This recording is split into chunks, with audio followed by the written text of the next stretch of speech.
Welcome to This Explainer. I am absolutely thrilled to have you here today. We're going to objectively unpack the foundational sociological theories of Karl Marx. Marx is so often reduced to just slogans or political symbols, but today, we're stripping all of that away.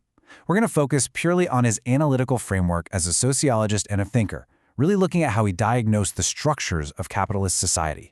We're going to explore his materialist conception of history, his theory of ideology, and how concepts we honestly take for granted every single day, like freedom and equality, might actually be operating in ways we really don't expect. Okay, let's dive into this. Here is our roadmap for today. 1. The materialist view of history. 2. The base and superstructure. 3. Marx's theory of ideology. 4. Rethinking freedom and equality. And 5. The reality of exploitation. Section 1. The materialist view of history. Essentially, a totally new way to look at the past. So, are we truly free and equal, or are those ideas just a veil hiding a completely different reality? We grow up in a democratic, capitalist society, generally believing that inequality is just a problem to be solved and that as individuals engaging in the market, we're totally free.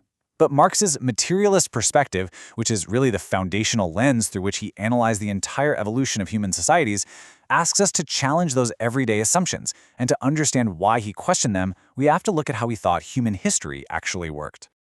Marx brilliantly illustrated his core idea like this. The hand mill gives you society with the feudal lord, the steam mill, society with the capitalist. He believed that the way people provide for their material needs, the tools, the technology, the actual physical labor, dictates their social relations. He called this historical materialism. So human history isn't just a timeline of great leaders or evolving philosophies. It's driven by the very practical attempt to satisfy material needs. When the technology changes from a simple hand mill to a complex factory-based steam mill, the entire structure of society has to shift to accommodate it. The old feudal lords are suddenly replaced by a brand new class of capitalists. Section 2. The base and superstructure. Think of this as capitalist architecture.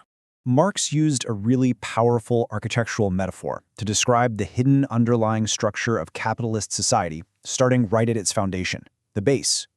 According to Marx, the base is the economic structure of society, and it consists of two main things. First, the material forces of production, the actual physical things we need to survive and produce, like tools, machinery, and factories. Second, the relations of production, basically the ways people associate with each other to use those tools. Under capitalism, this boils down to property ownership by a few and wage labor for the many. For Marx, this economic base is literally the real foundation of our lives. Now, what's really interesting is that built directly on top of that economic foundation is the superstructure. This encompasses our legal, political, and cultural institutions, along with all our prevalent ideas and forms of social consciousness. Marx argued that this cultural and legal superstructure doesn't just, float in the air out of nowhere. Its primary function is to support, protect, and justify that underlying economic base. So the state, the laws, the media, and even our social consciousness tend to take forms that ensure the existing economic system and those relations of production keep running smoothly. Section 3. Marx's theory of ideology. Defending the base. Now, you might be wondering, if the economic base is so inherently unequal, if it relies on a small group owning the factories and a massive group working for wages, why do workers accept it? Why doesn't the whole system just collapse under its own weight? Well, Marx's answer is ideology. He used the metaphor of a camera obscura. If you're not familiar, it's an optical quirk that takes a real image but reflects it completely upside down. Marx believed capitalism naturally generates an inverted reflection of reality in our minds. For example, in reality, human labor is what gives a commodity its value. But under capitalism, this gets flipped on its head. We start to actually believe that money and the market naturally possess value, and that money is what gives us value. This inverted reality makes the completely artificial laws of the economy seem like inescapable natural forces. Marx's view of ideology essentially breaks down into two distinct types. Type 1 is completely unconscious. It emerges totally naturally from the everyday practices of capitalism. A great example of this is the fetishism of commodities, where we treat products and money as if they have magical, independent lives, completely forgetting the hidden human labor that actually created them. But occasionally, people see through this illusion. They realize the economy is a political system, and they start to feel the intense alienation of their labor. When that happens, Type 2 ideology kicks in. This is a deliberate system of ruling ideas, specifically created to hide those underlying economic contradictions and prevent any sort of sweeping social change.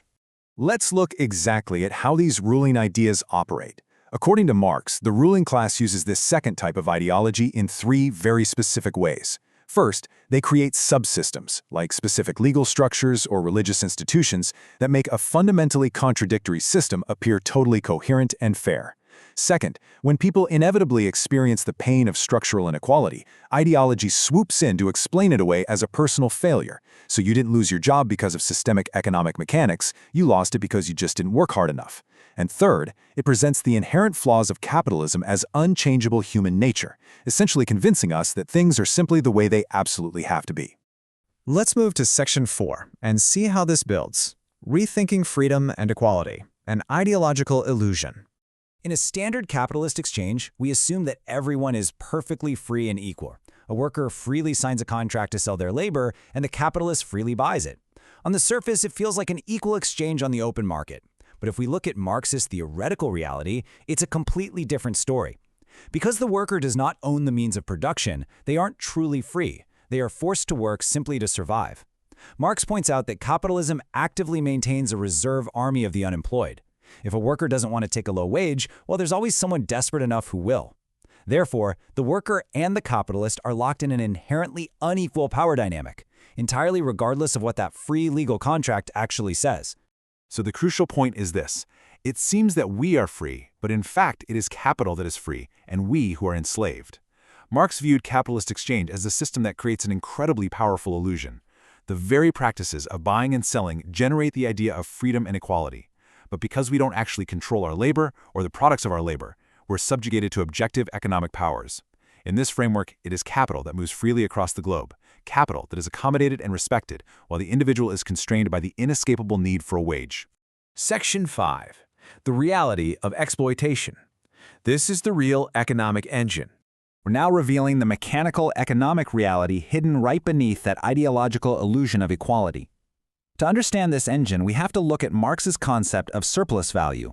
Put simply, it is the exact difference between the value of a product when it's sold and the value of the elements consumed to actually make it, which crucially includes the worker's labor.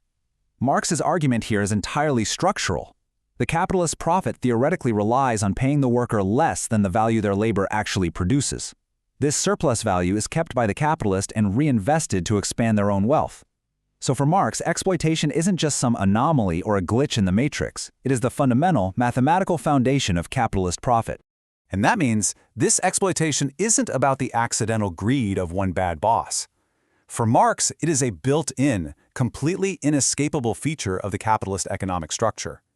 That reserve army of the unemployed ensures there is constant pressure to keep labor cheap. The underlying economic coercion is cleverly masked by the ideological superstructure as free, voluntary legal contracts.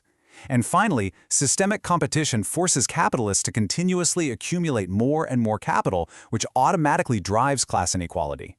Think about it. Even a well-meaning capitalist has to continually exploit labor more efficiently, or else they'll simply be driven out of business by their more ruthless competitors. As we wrap up this explainer, I want to leave you with this thought-provoking question. If Marx's theories were a product of the 19th century, how much of his superstructure still shapes the way we view our own freedom today? I highly encourage you to take this analytical lens and enthusiastically apply it to the modern world around you. When you watch the news, or look at the economy, or even think about your own job, ask yourself, are you seeing the base, or are you just looking at the superstructure? Thank you so much for joining me to unpack this incredibly fascinating material. Keep asking questions and keep learning.